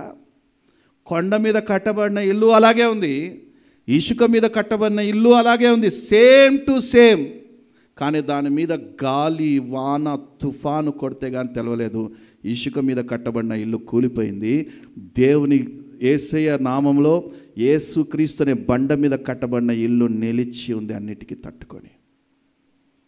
నీ పిల్లలకి నా దేవుని గురించి బోధిస్తే వారు యేసు అనే బండ మీద కట్టబడతారు. వారు ఎప్పుడైతే యేసు అనే బండ మీద నువ్వు వారి జీవితాన్ని కడతావో, వారికి ఉపదేశిస్తావో, వారికి బోధిస్తావో, వాళ్ళు రేపొద్దున ఎన్ని సమస్యలు వచ్చినా, ఎన్ని ఆటుపోట్లు వచ్చినా, ఎన్ని ఎదురొచ్చినా వారు తట్టుకొని నిలబడగలుగుతారు. వారి భవిష్యత్తును జీవితాంతం చూడలేవు కదా, వారి తరతరాలను జీవితాంతం చూడలేవు కదా. కానీ నీ ఉపదేశించే ఒక్క ఉపదేశం, నా దేవుని గురించి నువ్వు బోధించే, నీ ఇంట కూర్చున్నప్పుడు, నడిచినప్పుడు, పడుకున్నప్పుడు, లేచినప్పుడు నువ్వు బోధించే ఒక తండ్రిగా, ఒక తల్లిగా నువ్వు బోధించే ఒక్క ఉపదేశం నీ తరతరాలని కడుతుంది. నమ్మిన వారు బిగ్గరగా చప్పలు కొడుతూ ప్రభునామమున పడదాం. హల్లెలూయా. ఒక తండ్రిగా ఉండవలసినటువంటి బాధ్యత ఏంటంటే, నిజమే తండ్రిగా మనం చేయవలసినటువంటి బాధ్యతలు అన్నీ చేస్తూ ఉన్నాం. ఒక తండ్రిగా జాలి పడుతూ ఉన్నాం, ఒక తండ్రిగా నడిపిస్తూ ఉన్నాం, ఒక తండ్రిగా బోధిస్తూ ఉన్నాము, ఒక తండ్రిగా సాక్షిగా ఉన్నామా? అబ్రహాము ఒక తండ్రిగా సాక్షిగా ఉన్నాడు, ఒక తండ్రిగా పిల్లల కొరకు పాదాలు పట్టుకుంటున్నాడు. ఇస్సాకు పిల్లల ముందు ఎటువంటి ప్రవర్తన కలిగి ఉండాలో నేర్పిస్తూ ఉన్నాడు. నోవాహు తండ్రిగా పిల్లల్ని ఏ మార్గంలో నడిపించాలి, ఈ లోకం మాలిన్యాలు అంటకుండగా ఆ రోజుల్లోనే ఈ లోకంలో విచ్చలవిడిన పాపం ఇది చెలరేగిపోయినటువంటి ఆ రోజుల్లోనే పిల్లలకి పాపం అంటకుండగా నడిపించాడు, ఉపదేశించాడు, వారిని ఒక ప్రత్యేకమైన కోణంలో నడిపించాడు. నేనంటాను, వీరందరూ యెహోవా యందు భయభక్తులు కలిగి నడిచారు కాబట్టి పిల్లలందరూ ఆ త్రోవలోనే నడిచారు. యెహోవా యందు భయభక్తులు కలిగి ఆయన త్రోవలో నడిచారు కాబట్టి వారి పిల్లలందరూ ఆయన త్రోవలోనే నడిచారు. ఈరోజు నువ్వు ఏ త్రోవలో నడుస్తున్నావో నీ పిల్లలు కూడా అదే త్రోవలో నడుస్తారు. నువ్వు ఏ త్రోవలో నడుస్తావో నీ పిల్లలు కూడా అదే త్రోవలో నడుస్తారు. జాగ్రత్త. ఇది కేవలం ఈరోజు తండ్రులకు మాత్రమే కాదు, కాబోయే తండ్రులకు కూడా ఇది ఒక గొప్ప ఉపదేశం, ఒక గొప్ప మెసేజ్ ఇది. కాబట్టి వీటిని మీ బాసికలకు కట్టుకోండి, మీ చేతులకు కట్టుకోండి, ఇది మీ మెడలకు ధరించుకోండి. మీ బ్రతుకు దినములన్నిటా మీ పిల్లలకి దీన్ని ఉపదేశించండి. మీ రాబోయే తరతరాలు ఆశీర్వాదకరంగా దీవెనకరంగా నా దేవుడు మార్చి మలచి నడిపించునుగాక. ఉన్నతమైన జ్ఞానం తండ్రులకి నా దేవుడు అనుగ్రహించునుగాక. తన కుటుంబాలని పోషించుకునేటువంటి శక్తి తండ్రులకు నా దేవుడు అనుగ్రహించునుగాక. పిల్లల్ని ఎలా నడిపించాలో, ఎలా బోధించాలో, ఎలా నా దేవుని మార్గంలో వారు నడిచి పిల్లలు నడవాలో అట్టి జ్ఞానం తండ్రులకు నా దేవుడు అనుగ్రహించునుగాక. తన కుటుంబంలో తన భార్య ఫలించటి ద్రాక్షవల్లి అని తెలుసుకొని ఏ రోజైతే తన భార్యని సన్మానిస్తాడో, ఏ రోజైతే తన భార్యని సొంత శరీరంలాగా ప్రేమిస్తాడో ఆ తండ్రి ప్రవర్తనని చూసి నేర్చుకునేవాడే కుమారుడు కుమార్తె. ఆ తండ్రిలాగా ఇక్కడున్న తండ్రులు ఉందురుగాక. మీ పిల్లల్ని మీరు చూచుదురుగాక. మీ కష్టార్జితాన్ని మీరే అనుభవించుదురుగాక. సమృద్ధి చేత నా దేవుడు మిమ్మల్ని నింపి నడిపించునుగాక. తండ్రులుగా మీరు బాధ్యత నెరవేరుస్తున్న ప్రతిసారి నా దేవుడు మీకు తోడయుండి మిమ్మల్ని బలపరచునుగాక.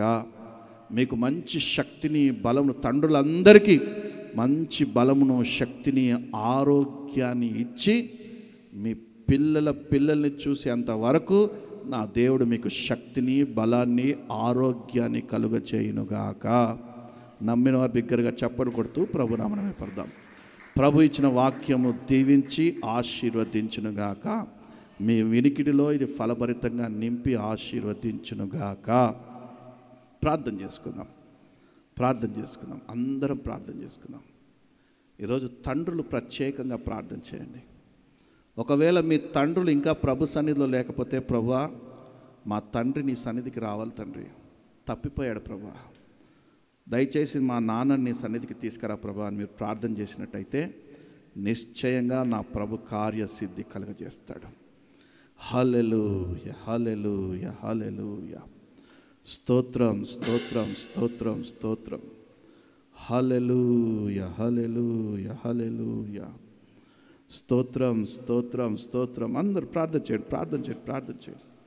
మౌనంగా ఉండకండి. ఏ ఒక్కరు మౌనంగా ఉండకండి. చక్కని సమయం ఇది. ఇంతసేపు ప్రభు నా కుడివైపు నుండి నాతో మాట్లాడుతూనే వచ్చారు. ఇప్పుడు ఇక నా కుడివైపు నుంచి బయలుదేరి ఆయన మీ మధ్యలోకి వస్తారు. ఇక మిమ్మల్ని దీవించడానికి, మిమ్మల్ని ఆశీర్వదించడానికి, మీరు మనవులు చేసుకునే ప్రతి మనవులని ఆయన నెరవేర్చడానికి మీ మధ్యలోకి వస్తాడు. అదిగో నీ ముందు వచ్చి నిలబడ్డాడు ఆయన. నీ పెదవుల నుండి ఏ మాట వస్తుందో వింటూ ఉన్నాడు ఆయన. ఇంకా ఏ మాట రాలేదు నీ పెదవుల నుండి అంటే ఆయన నిన్ను దాటుకొని వెళ్ళిపోతాడు.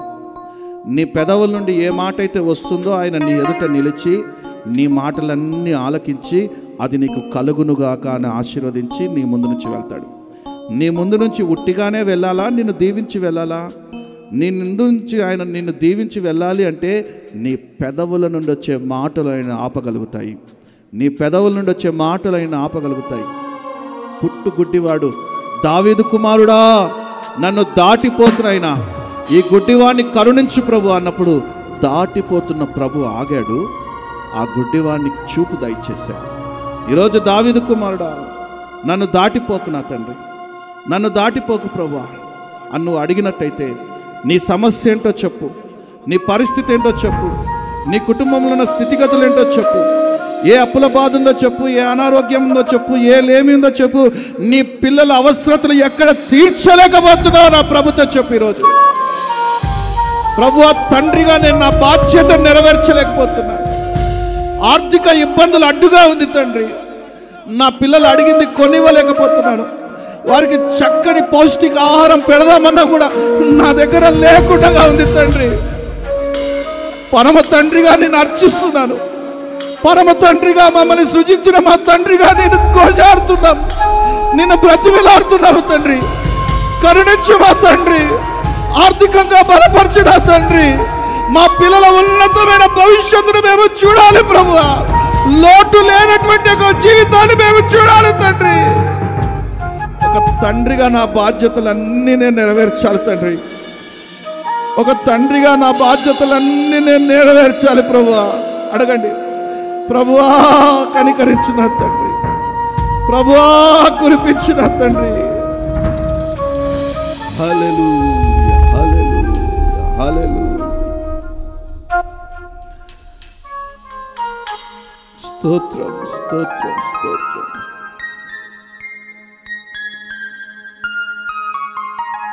నీ కృపతోనే అనుక్షణం తృప్తి పొందెదను,